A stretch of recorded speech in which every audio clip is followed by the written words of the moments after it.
Transcript. हज़रत अबू तलहा रज़ी अल्लाह ताला अन्हु और मेहमान नवाजी का अजीम वाक़या। इस्लाम की तारीख़ ऐसे बेशुमार वाक़यात से भरी पड़ी है जिन्हें सुनकर इंसान का दिल ईमान से भर जाता है।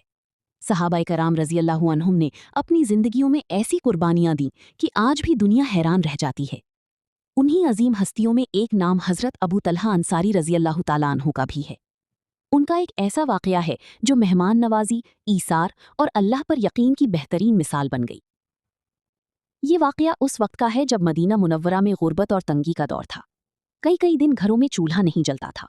बाज़ औक़ात सहाबा सिर्फ खजूर और पानी पर गुजारा करते थे, मगर ईमान ऐसा मजबूत था कि कभी शिकवा ज़बान पर ना आता। एक दिन हज़रत मोहम्मद सल्लल्लाहु अलैहि वसल्लम मस्जिद नबवी में तशरीफ़ फरमा थी। इसी दौरान एक निहायत गरीब और कमज़ोर आदमी हाजिर हुआ। उसके चेहरे से भूख साफ ज़ाहिर हो रही थी। उसने अर्ज़ किया, या रसूलल्लाह सल्लल्लाहु अलैहि वसल्लम, मैं बहुत भूखा हूँ, मेरे पास खाने को कुछ नहीं। नबी करीम सल्लल्लाहु अलैहि वसल्लम ने अपने घरों में पैगाम भेजा कि आया कुछ खाना मौजूद है, लेकिन हर तरफ से यही जवाब आया, घर में सिर्फ पानी है। ये सुनकर सहाबाए कराम गमगीन हो गई। हुजूर सल्लल्लाहु अलैहि वसल्लम खुद भी कई दिन फाका में गुजार देते थे, मगर दूसरों की तकलीफ बर्दाश्त नहीं करते थे।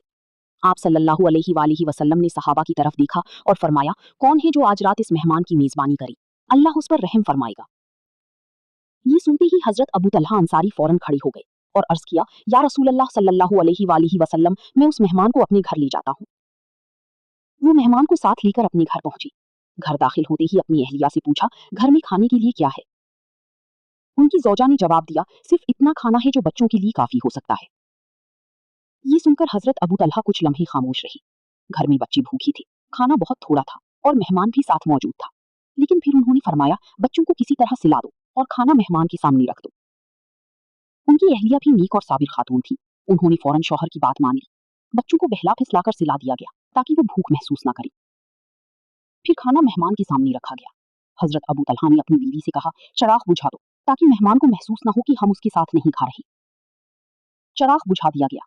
मेहमान ये समझता रहा कि सब लोग उसके साथ खाना खा रहे हैं, जबकि हकीकत ये थी कि हजरत अबू तलहा और उनकी अहलिया सिर्फ हाथ हिला रही थी और खुद भूखे बैठे थे ताकि मेहमान पेट भर कर खा सके। वो रात उन्होंने भूख के साथ गुजारी, मगर मेहमान को ये एहसास तक न होने दिया कि मेजबान खुद फाका में है। अगली सुबह हजरत अबू तलहा रसूलुल्लाह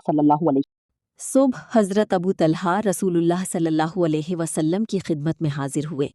जैसे ही वो पहुंचे, नबी करीम सल्लल्लाहु अलैहि वसल्लम के चेहरे पर मुस्कुराहट आ गई।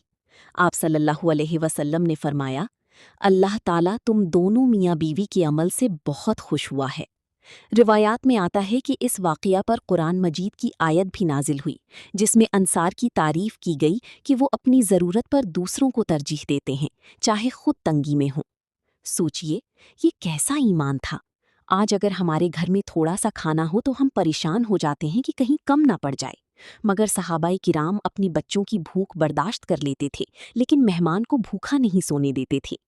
ये वाक़या हमें सिखाता है कि मेहमान नवाजी ईमान का हिस्सा है। अल्लाह की रज़ा के लिए कुर्बानी कभी ज़ाया नहीं जाती। दूसरों को अपनी ज़ात पर तरजीह देना बहुत बड़ी नेकी है। इखलास से किया गया छोटा अमल भी अल्लाह की नज़दीक बहुत बड़ा बन जाता है। हज़रत अबू तलहा ने उस रात दुनिया को ये सबक दिया कि असल दौलत माल नहीं, बल्कि दिल की सखावत है। जिस दिल में ईमान और अल्लाह पर यकीन हो, वो कभी खाली नहीं होता। आज हम सबको अपने अंदर ये जज्बा पैदा करने की ज़रूरत है। अगर हमारे आसपास कोई भूखा, गरीब या ज़रूरतमंद हो तो हमें उसकी मदद करनी चाहिए। हो सकता है हमारी छोटी सी मदद अल्लाह के नज़दीक बहुत बड़ी बन जाए।